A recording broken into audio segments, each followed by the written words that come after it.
Porky's Corner is proud to be sponsored by Spartan Site Solutions. They are specialists in civil engineering and demolition contracts for the construction industry. Interested parties should visit their website or contact Porky's Corner for a referral at porkycorner@mail.com.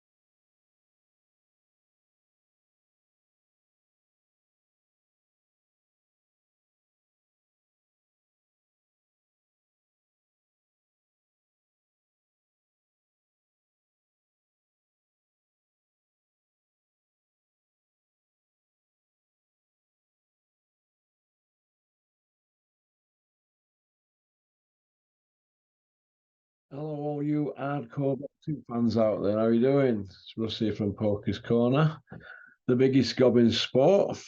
Today we're joined by Julian from Dewsbury. How are you doing, Julian? It's a very handsome profile picture you've got there, Russell. Yeah, I put it on out of respect for Steffi Bull for all he does for charity, because every November he grows his village people tash. And I don't know if anybody's ever seen a tash like that before. Go watch the village people or Vito's boyfriend in The Sopranos. He's got a tash like that. Every November he does it for charity, and I think it takes a lot of guts. I couldn't do it. Absolutely. I mean, obviously they call it Movember, don't they? And well done, Steffi Bull, for doing that again this November. Absolutely. Well done, Steph. I hope you raise lots of money, buddy. Lots of money. What's concerning about that tash is it's what we don't know about what goes on in it. I said it once before. Listen, you never know what goes on behind people's closed doors, and that includes you, and that includes me as well, buddy. Yeah. Pop, pop, bang. Right, Julian, how are you doing? I'm all right. I think it's probably about a week since we last chatted. Caveat as always, so apologies to Porky's Corner fans. Yeah, I might be a little bit. Don't say that. It's a cringing out of that one, mate. Apologies to the devout followers of Russell Hartley on his magnificent channel. But no, joking aside, I always apologise because I don't follow this stuff religiously. So you might say to me, "What do you think about what the Gad said today?" And I'll be like, "I've got no idea. Fill me in, and I'll tell you what I think." Is he not locked up yet, the Gad? We're only joking, Gareth. We know you're listening. Pop, pop, bang. Listen, we've seen the links that he once erroneously put on. We know what's going on, don't we? He's a watch. As long as it's all above age, mate, like I said before, I genuinely don't care what people do behind the privacy of their own homes, and that includes me and you, mate. I'm bothered about what goes on in Gad's house because he might bring it into public. I mean, I don't like the boots that he wears. I don't either. I don't like the shower questions. I don't like the kind of uncomfortable looking at whose body was he looking at when they were showing him the legs?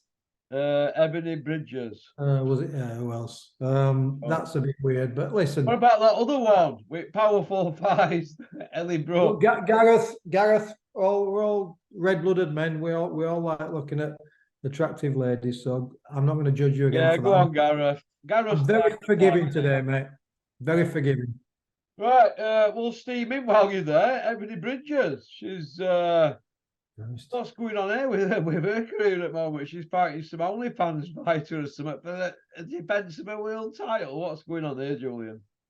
Well, something popped up. Can't she fight Caroline Dubois? Isn't she a weight class or near? I think Dubois is a little bit bigger, but it wouldn't matter if Caroline Dubois was 6 stone. She still wouldn't fight Caroline Dubois, would she? I mean, Ebony Bridges really came to prominence, didn't she, when she fought what's the Shannon Courtney. Shannon Courtney beat her up. Shannon Courtney gave her a hammering, and Shannon Courtney's not great, is she? And we always have a joke, don't we, that there were number like 8 and 9 in the division, and Eddie gifted them a title. Whatever, it is what it is. And well, there's only 25 in division in world. And I got hammered on Facebook when I was on Facebook for saying Ebony Bridges at the time she can't box, and I stand by that. She can't box, but she's quite tough. Yeah, she gets in the ring. She had a big, horrible swollen eye against Courtney, and she showed some guts, and she's done whatever she's done. To me, you get the likes of Natasha Jonas and Katie Taylor, who spend all these years trying to present themselves as role models and live clean and be respectful professional athletes, and she just undoes it in one way, and that's my opinion. But people can do whatever they want for money, no issue. She wants to do OnlyFans, she wants to be Conor McGregor's lapdog. I don't care what she does, right? Good luck to her. But what I do care about, whether it's men's boxing or women's boxing or just boxing per se, is when you're parading yourself as a world champion, you've got a very, very mediocre record. You got a very mediocre skill set. And to make matters worse, you're now ploughing the depths of the division and once again overlooking all these really talented fighters who I've listed before, previously on Box Rec, who never get mentioned. The 25 and 3 girls and the 15 and 0 girls from South America and Turkey who never ever get mentioned. And you're now ploughing the depths and you're fighting someone from OnlyFans. And she's called it it'll be the sexiest fight ever. Well, listen, each to their own, right? I don't really care what people think, but I personally, she doesn't do it for me in terms of a boxing, but she does it for a lot of people. But this, I know we're going to move on to the Tommy Fury, KSI, all that stuff, and I've got a slightly different view to maybe you on that one. But we need to stop saying, right, misfits and everything else is killing boxing. Boxing's killing boxing, and boxing's been killing boxing for a long, long time. Yeah. And I just think, is this where we're at? I mean, we've got the really good rematch with Katie Taylor. That's a really great rematch coming up. But then we've got this dross, and they'll get more hits at the weigh-in, more views on the weigh-in than they will the actual fight. Neither of them can fight. If you look at Ebony Bridges' opponent, I had a scan today, and I think she's beat 3 people with winning records out of 8 wins and a loss. I think Ali, the young girl Ali, the Olympian, absolutely trounced her. Is it Rambler Ali? Trounced her. And she's not great. Why don't Ebony fight her? She won't fight her. She won't fight the girl who beat her. She wants to fight the sexiest opponent she can find because she sees herself as being God's gift to the planet. And there's a lot of people who still think that. Basically, I think she's all fur coat and no knickers, but I'm entitled to my opinion, mate. Well, that's the word anyway, mate. She's no great shakes. If she were in my garden in a bikini, and I'd draw the curtains, mate, and that's just my opinion. Well, Max won't. Max is a young lad, but when you get older, your tastes get more refined, don't they? Yeah. I'm going to give an exclusive. It's only in the last 20 minutes. Joshua Boazzi, as you know, and Dan Aziz is off. Well, the word around the campfire is that Dan Aziz has been pulled because they're going to put Yard in with Boazzi on pay-per-view on Sky. That's the quiet whisper. Well, I don't know about that. But what I did say to you when you sent me the screenshot through saying Dan Aziz had injured his back, I said 2 things. First thing I said to you was, no one injures the back in the final session. I'll tell you why. All the hard work will have been done last week. They probably finished sparring last Tuesday, Wednesday, Thursday. Some people like to give it 14 days out. Some people give it 8 and 9 days out. Why am I saying that? Because sparring is the one thing that you do in the gym where you make involuntary movements. You know, you react to things and you can make involuntary movements, which could theoretically get you injured. It could hurt your back or pull a muscle. But once you've done that final spar, everything, every movement you do, every stretch, every exercise, every rep is controlled. it becomes about weight management. It becomes about tapering down. You could do a couple of speed routines, but you don't do strenuous exercises to pull you back. Now, I'm not in Dan Aziz's camp, so he might genuinely have hurt his back. But I think Eddie Hearn's saying something similar, isn't he, by saying that's unusual. And I think everybody... It's strange, didn't he? Eddie said it was strange. It's strange. And what Ben Shalom said something about, I haven't done bad, I would say, I don't go online, but I have a quick look online for 10 minutes to see what I might, so I'm not totally out of depth when I talk to you. But Ben Shalom said 10,000 tickets have been sold. Well, first of all, the O2 Arena, there's a 20,000 capacity. Mm-hmm. And second of all, does 10,000 tickets sold mean they've actually been sold? Or does it mean that the agents and the ticket providers, the ticket masters and StubHub and everybody else have got 10,000 tickets with them?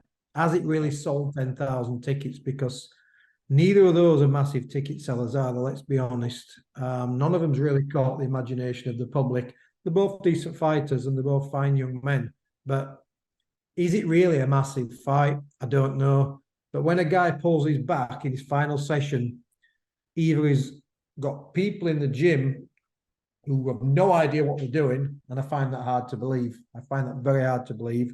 Or he's had an absolute freak injury, or yeah, he's pulled out for other reasons. Yeah, he's been told, listen, you step aside, you'll be looked after. We're going to reimburse you. We need this to get back up map here because we're losing ground.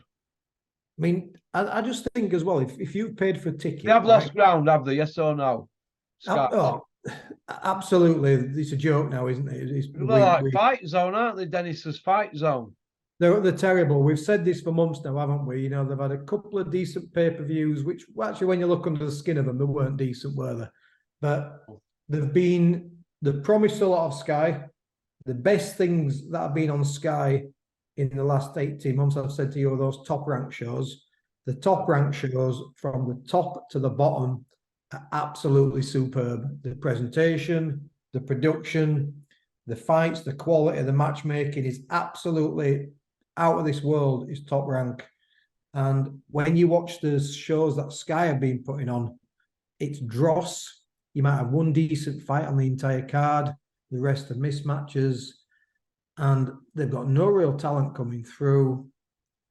And Sky's not great, and I just wonder why this has been pulled personally. But if Dan Aziz... There's problems behind scenes at Sky. Everybody knows it. It's rife at boxing. I just want to know what Dan Aziz... I think, listen, it's like the Ben Eubank cancellation, right? You know as well as I do, this show's down in London. So not everybody who's going to see Dan Aziz and Boatse live down south, do they? No. So if that's you, and that's your two kids and your missus, right? You're booking hotels. He's from Ghana, isn't he? That who is it, Boatse? You're booking hotels, you're booking time off work, you're already laying money down, aren't you? So the reason I'm saying that is I think you've got a right to know what's happened. I don't just want to hear he's pulled his back. What have you done to your back? How have you done it? And let's see some kind of certificate. And people say, why should people share that?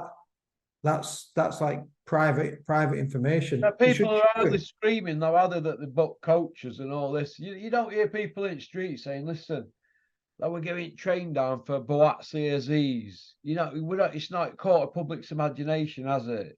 Well, I've not seen anything, or very little, by way of production or promotion. But they've had to go underhand, haven't they? Step aside, listen, to save the ship here, because we're heading for an iceberg here, and we can see iceberg.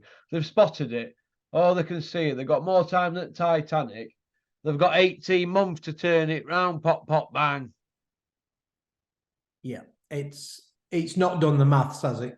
And I think as well, while Sky, I don't think they're loving boxing at the moment, are there? I mean, I'll tell you what problem is, right? We're saturated by Eddie Hearn and Bean. So that Adrian Mowell, Ben Shalom, he were on a loser's to none anyway, following them lot, because you'd have thought Johnny had stepped into Bean's role, now he's gone, but Johnny's silent, isn't he? He's just a wet fart, isn't he, Ben Shalom? And there's literally. Johnny's an anchor man, and he needs somebody to front it, doesn't he? Of course he does. Johnny he's needs good foil, and he's a professional, really good foil, isn't he? Yeah, he is. He needs like a Bean character, doesn't he, or an Eddie Earn to bounce off, doesn't he? But Ben Shalom, I mean, what I did see in his last 3 or 4 interviews he's done, he looked really strained. Mark, who was kind of criticising him a couple of weeks ago, because he's on spectrum. He might be. He might be. But I think he's not all there, mate. He looks really strained, and he looks like he's been dug up. Well, you would do, wouldn't you? He's just 4 years at this game. He's just nothing. He's no charisma, has he? And I think you do whatever you say. You need characters in boxing. You need strong people as well and business people, but you need characters to bring the show alive. And I just look at the production of like TNT, for example. Their production's getting so much better at the moment. And they've got the UFC now. They've got WWE. They've got all these things happening in TNT. And Sky Sports, it's just almost like they're not plugging boxing massively. And I just wonder if they're just thinking it's, because we always talk about boxing as a mainstream sport. We like to think it's one of the big 3 or 4 sports, but I think realistically, boxing's ranked about number 10, about 10 or 11 in terms of most popular sports. So if you're Sky, how much are you going to push into a sport that's just... They made more off at fishing, didn't they, 1 year? What are the viewing figures for these Sky shows? Never mind the Broken Khan. I mean, look at the state. They're looking to touch 100,000, wouldn't they? Yeah, look at the state of some of these fights. Look at the state of some of these Fraser Clark fights that we've had to watch, and they've really pushed for it. I mean, I said to you before, they're also really bad talent scouts of Sky, because they're showing fighters who just aren't that great to watch. I mean, if they're really, no disrespect, but even Aziz and Boazzi, they're not the sexiest of light heavyweights, really. Lawrence Okoli.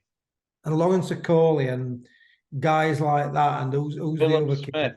Willem Smith. I mean, my God, I mean, they're the most unattractive, least aesthetically pleasing. They're undesirable, Sky, aren't they? Adrian Mole driving the school bus. Yeah, and that's it. And then you think of Adam Azim. It's like he looks a quality fighter, but they're almost like pushing him a little bit too quickly for me. He's had a couple of 10 rounds against half. Fury's are more appealing outside of them, aren't they? Driving by on prison bus. It's more attractive, isn't it, to fans, isn't it? We're all carrying off around it than Adrian Mole's lot, isn't it? It's dull, isn't it? I mean, do you know what? I mean, I didn't know they were if they walked down the street with all the belts strapped to them. They'd say, well, somebody's burgled an house, wouldn't they? Or somebody wouldn't know they were, mate. Do you know what I do with Sky shows, honestly? Even like the one I paid for the Eubank Smith thing. And this is true, is this right? There used to be a time when I'd watch every single fight. I'd watch Before the Bell and all this kind of stuff, the live stream for an hour on YouTube. Yeah. Now I put a Sky show on. I look at the 5 fights and I just roll my eyes. I'll let it play. I'll go in, I'll make the tea, I'll walk the dog, I'll go upstairs, do a few jobs, kind of listen out for it. And then when the main event's going to start, I just walk in and watch the main event, and then I've forgotten about it afterwards. Now, that might be my relationship with boxing now, that might be me, but I genuinely think that the matchmaking, the fighters that they're championing, it's like you've said, it's the undateables, isn't it? It's the unboxables. It's just horrific. I mean, imagine championing Lawrence Okoli like they were and Willem Smith. I mean, I'm not being disrespectful to those guys. Jesus, man. You couldn't get, I mean, the cruiserweight division, it's only ever been alive twice. Callum Smith could take over. Callum Johnson could take over that division, Callum Johnson, if he wanted. It won't be. Listen, the cruiserweight division, reality is this, yeah? It's only ever been alive twice in its entire history. Once Evander Holyfield lit it up in the late 80s, and then David Hay lit it up for a couple of years. If you think back to the cruiserweight division, right, from the Marvin Camels and the Carlos Dillians in the really early 80s, and the Eddie Mustafa Muhammad when he moved up to cruiserweight, it was forgotten about. It was just small heavyweights who were too big to be light heavyweights. 13 stone 8 then, wasn't it? It was dross, and then we had a great fight with Cowie and Holyfield. But I'm talking about since the early 80s, the reality is the cruiserweight division's only ever been interesting twice. A window with Holyfield, a window with David Hay, and I'm not a David Hay fan, you know that. And the And the Usyk rest, window. the Usyk window to some extent, but he was dominant. He was a talented fighter. But all right, Usyk. But what I'm saying is, very, very small windows of entertainment. In otherwise, I mean, how bad is a division when Johnny Nelson for 5-6 years is world champion? Realistically, 7 years, wasn't it? It's terrible, isn't it? Really, it's Johnny Nelson, dominant everywhere, dominant cruiserweight of his era. I mean, I'm not being disrespectful, but it's a dross division. It's a dire division. But Sky go out there and they promote and they push the most boring fighters in that division. It's not even like they get 2 or 3 of the other kids who's a little bit more exciting, a little bit more about them. They go and get Bill and Smith and it's championship boxing, isn't it? Outside the Premier League, it's championship in it. If just isn't it? It's shit. It's a shit spectacle. I'm not disrespecting, the fighters, but I mean Lawrence Okoli. I mean, that guy must have earned some money. And Eddie Hearn, whatever we say about Eddie Hearn, the fact that Eddie Hearn got Lawrence Okoli in that position and earning decent money was a masterpiece of a promoter. Yeah. But Eddie never made Okoli a feature, did he? No. And Sky really shone him as this beacon. And I know I'm gone off on one, but Sky Boxing is absolutely horrific. So that's why they had Caroline Dubois fighting for an IBO belt, because they're desperate to attach some kind of world title belt to a really good fighter. And best thing Caroline Dubois could do now is be to shift over somewhere else, go over to TNT or something like that, where it's happening right now. Or dare I say it, even DAZN. But who watches Sky Sports now? And it's a shame because it's the biggest platform there is. But the boxing program is dire. The matchmaking's dire. The presentation's not great. The fights have just been awful. I mean, even if you think of the high-profile fights, so for example, we had Khan and Brook pay-per-view, absolute shot to pieces fighters. One was shot to pieces more than the other. Credit for Shalom for putting that fight together, because Eddie couldn't do it. But it was a turd, wasn't it? In terms of 2 fighters who were probably not in the top 10 in the world at welterweight or light pay-per-view. Yeah, on pay-per-view. And then you had Liam Smith and Eubank. Both of those fights, those were not pay-per-view fights. Both of those fights, in their own way, were very one-sided, very, very one-sided fights. So we got very little drama. And we had the Clarissa Shields, Savannah Marshall. I've got to be diplomatic here, but the whole bill, it was an all-female bill. It was terrible, wasn't it? Let's be honest. Yeah, he's going to have to up it. They're going to have to up the game, aren't they, at Sky? Do you think? I just don't think. I don't think he has an eye for. I don't think he has an eye for. A matchmaker can propose a certain fight and propose a certain opponent, but you really have to know boxing. And the art of being, in that position as the head honcho where Ben Shalom is you have to look at 2 styles, and you have to look at, never mind the domestic thing, right? You have to look at Bill and Smith and Lawrence Okoli, and you have to know that's going to be the ugliest fight ever. That 3 punches landed. You have to be able to spot that. And then you have to look at other fighters and say, that's just not going to mesh well. Those guys aren't going to mesh well. If you don't have great fighters, you need a great fight. That's the rule. You can't have 2 average fighters in an absolute stinker of a fight. And that's the problem. I think I've said to you before, it's about putting the right people together. And the UFC do that really, really well. They make the matches that the fans like, wow. And then they generally get great fights. And boxing's an art. It's about putting. You can have the best against the best, but it might not be the best fight out there. Does that make sense? It's like you've got to be able to understand how that style plus that style is going to be a great spectacle. And I think the Dan Aziz and Buatsi fight would be a boring 12 rounder. I really do. Yeah. Yeah, I think they're both solid fighters. I'm not knocking the fighters, but Buatsi's been a major disappointment in coming up to 8 years since the Olympics, and he's still where he's at. Aziz, everybody likes Aziz. He has the Marvin Hagler shorts. He's a blue collar fighter, but he was gifted a European title against a super middleweight. It was very, very poor. Just for the sake, again, as I've said, Sky putting on a European title fight. And it's poor matchmaking.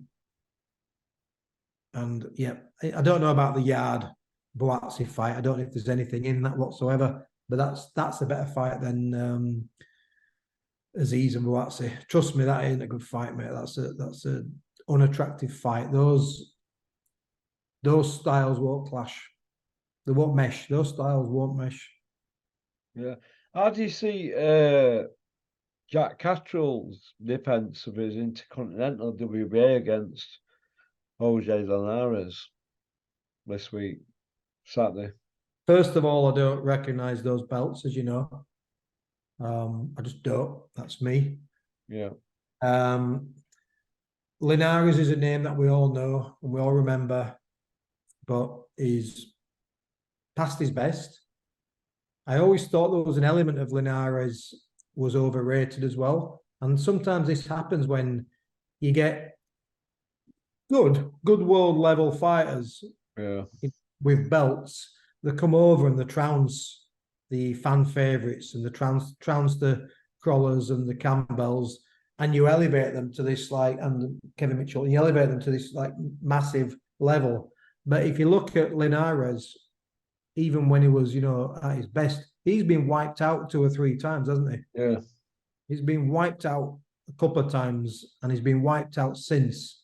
So it's a poor fight. Catterall's not somebody I like to watch, if I'm being honest. Very, very skillful, very, very strong, very, very boring. And is the one thing that Linares hasn't got, which he needs to beat a Catterall, is you need timing and you need pace to beat a young, smart southpaw. And he's neither got timing nor pace now because he's an old man. Could he still beat anybody outside the top 15 in the world, Linares? Yeah, I would have thought so. But once you start getting into that top 15, it's a young man's game, mate. It's Do you think this is like a top 5 guy against a top 20 guy? Yeah. Pretty much so. And I think it's I think Catterall will just he'll ping him and he might get him out of there after 7 or 8 rounds. He might not. He might go 12 rounds. But I don't see it being competitive. Yeah. What about Showtime pulling out of boxing, citing fighters are demanding too much money and Sign of the times, Russell, with HBO pulled out in the Showtime have pulled out. I don't think it's just that people are walking away from boxing and these major networks. I think the reality is people's viewing habits are completely different now, aren't they? I'm 52 and I spend most of my time streaming stuff and watching stuff on YouTube that always interests with me, and very, very little time watching terrestrial television or structured television. We're in a consumer's world now, whereas it's like everything's on demand. So I watch what I want when I want, and I can see I probably generally people like Showtime and HBO and things, just generally there's probably a drop in viewing figures. You only have to look at ITV, your BBC One, BBC Two, ITV, then we had Channel 4, didn't we? And when that's all you've got, you're going to get a real good portion of viewers, aren't you? Yeah. And you're going to get more promote, you get more sponsors, you get more advertising, you generate more revenue. I mean, how many channels have we got now? And how many platforms can we watch boxing on now? You've got so much choice, but ultimately most people can't afford to have everything. So they'll go for one and they'll stream the other. They'll get a dodgy box for this and they'll get a Fire Stick for that. So it's probably looked at the numbers and just thought, fighters are wanting too much money. We're not generating the audience that we used to, and made a business decision to step away from it. And it's a shame, but as I've said, streaming seems to be the way forward now for everything, doesn't it? Yeah, it's a competitive business now, isn't it? All these platforms and that for these. It is. It's Chips just away at it. They've had dominance for years, but now they're not, are they? as I've said. So you got situations where, we remember that. I mean, how many people was it watched McGuigan and Pedrosa? You'll know the figure. It was like 17, 18, 18.5 million or yeah, something, wasn't it? Yeah. 18.5 million when the population Same was at about. snooker, wasn't it, with Dennis Taylor Yeah. and Davis? Round So about this that is time, like, wasn't it? so this is captivating, isn't it? A third of the households are watching Barry McGuigan's rise to the World Championship. Everybody's telly in country watched, didn't they? Like Absolutely. Wimbledon, wasn't it? With Borg McEnroe, stuff like that, wasn't it? And then we had Channel 5, then Sky is born, and then this is born. And what I'm saying, that's what I'm saying is now people jump up and down and say viewing figures were 1.1 million for that event on Sky at the weekend. And people think that's absolutely marvelous, don't they, in a population of 67 million. It's not great, is it, really? It's like the biggest fight we've got, less than 2% of the population are watching it. So it's a different world. It's a world that I don't always recognize and don't always love, but I accept it's a different world. Boxing is probably a fringe sport now. Some people might agree with that, some people might not.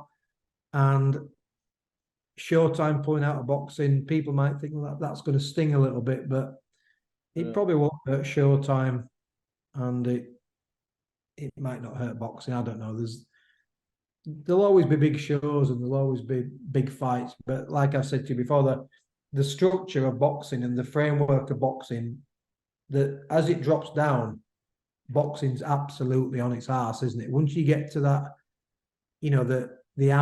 from the amateurs and the ground up, the amateur shows are half empty now. The championships, I've been to so many amateur championships in the last 7 or 8 years. The developments, the elites, honestly, not great crowds at all. And boxing in the small halls and everything else. Well, there's not that many shows on now, is there? There seems to be very, very few shows in the last 6 months or so, doesn't there? And I don't know if it's the cost of living crisis. I don't know if people are just getting bored of this formula of unbeaten prospect, just fighting some no-hoper. I don't know. There's probably 30 reasons why boxing's no longer. Do you think a prize fighter, something like a prize fighter around here, promoters around here, if they did something like that, or into promoters? I don't know, Russell. Do you know what? I've said this before, and I'm not being dismissive or pessimistic. I can only speak from my own experience, and I've said this before. I'm a 15-year-old lad, and I've got cousins and my brother and everybody. Those who were really into boxing are no longer into it. And those young ones we've all got sons and and nephews and all that kind of nieces and stuff. None of them are watching the boxing. I heard more about Tommy Fury and KSI than I did about any fight in the last 6 months, 12 months. And my son and his mates, I've said to you, there's only one of my sons, they're all young lads, testosterone showing through. My son watches UFC. He wanted to watch the Misfits show. There's other stuff he wants to watch. He don't want to watch boxing. There's a lot of other people don't want to watch it anymore. And whilst you and I romanticize it, and this is a hardcore channel, and anybody watching is going, UFC's. I heard people comment last time when I talked about the UFC. People were saying on your channel, I'd rather watch paint dry. UFC's garbage. Listen, we're a generation. That's how we feel. But I'm telling you, I'm someone. I watched Spinks Holmes last night. I can watch all that stuff. Spinks and Holmes, Spinks trying to figure Holmes out, and Holmes knowing it's probably the first time he'd been up against it since Witherspoon. That's in my opinion, Well, Michael Spinks was such a tricky, orthodox, unusual type of fighter, wasn't he? He had that herky-jerky side movement. But if I said to my son, do you want to watch Larry Holmes and Michael Spinks tonight? He'd have no interest, mate. He'd have no interest whatsoever. And I think we're a dying group. A friend of mine, Stuart, said to me, about 6 months ago, which really stung. He said, Julian, we're dinosaurs. Me and you are dinosaurs. He goes, 10 years' time, nobody will talk about this stuff. And I thought it was an interesting comment. I'm not saying necessarily agree with it, but you're like me. You'll watch an old fight every night. I'll watch loads of old fights every night. But people on your comments, Max Bear on as well. Max Bear, just obviously, just there was the clown champion, wasn't he? He was like a part. He was the original party goer, wasn't he? Fantastic talent, massive puncher. He liked the ladies. He liked being a playboy, didn't he, Max Bear? And he paid the price. But I don't know, Russell. I'm going on a little bit, but I know there'll be people in your comments going, UFC garbage. But trust me, that's what a lot of people are watching now. They're watching BKB, UFC, Misfits. All that stuff's growing. Bare knuckle boxing now. So that's not boxing, it's bare knuckle fighting. That's massively growing. How many organizations are there now watching that stuff? And this is bare knuckle boxing is doing good, isn't it? People are watching this. It's very legitimate. I don't particularly care for it. They're very, very tough men, some good fighters, but you know, there's big cards in the States, big cards in the UK. They're booking out big arenas, mate. It's happening. Yeah, it makes you wonder if some boxers might retire and go into that. You know, some well-known ones. Well, in the early days, a friend of mine got into it. I've not seen Dave Radford for a while, but everybody knows Dave Radford. Me and Dave used to spar loads when we were 16, 17, 18. And Dave was one of the pioneers of it, you know, when the Bales of Hay and, you know, Gypsy Boy, James McCrory and those guys. And that was when it was really, really primitive. You still get that element of it, but it's very much become legitimate now, isn't it? You know, Yeah. they're booking out the big arenas, and you got to ask yourself, is it just times are changing, viewing habits are changing, or is it because boxing just doesn't have the appeal that it used to have and doesn't capture the imagination? Is it because it's no longer on terrestrial television? I don't know. I mean, someone like Kent, Rico, Terry might have some figures that point to certain things, but my perception based on the last 5 to 10, 15 years is boxing's just slowly in decline, and boxing's got a lot to blame for that. You feel that a lot of these promoters have to take some of this blame now, having a bit of a moan about everybody has to take some blame, and well, they've all wined and dined them, haven't they? Piled them up. I know we're coming to the end of this one, but I'm a traditionalist, and when I was a kid, and when the IBF came in, I was a massive boxing fan before I was an amateur boxer. And I think I was 12 years old when the IBF was formed, and Larry Holmes was stripped to the WBC and he became the IBF champion. And I think then we had Murray Sutherland, IBF super middleweight champion. And they started appointing people IBF champions. And even then, so 1983, I remember thinking at 12 years old, this is a bad idea. This is going to be like a real bad thing for boxing. And then we got the WBO in 88.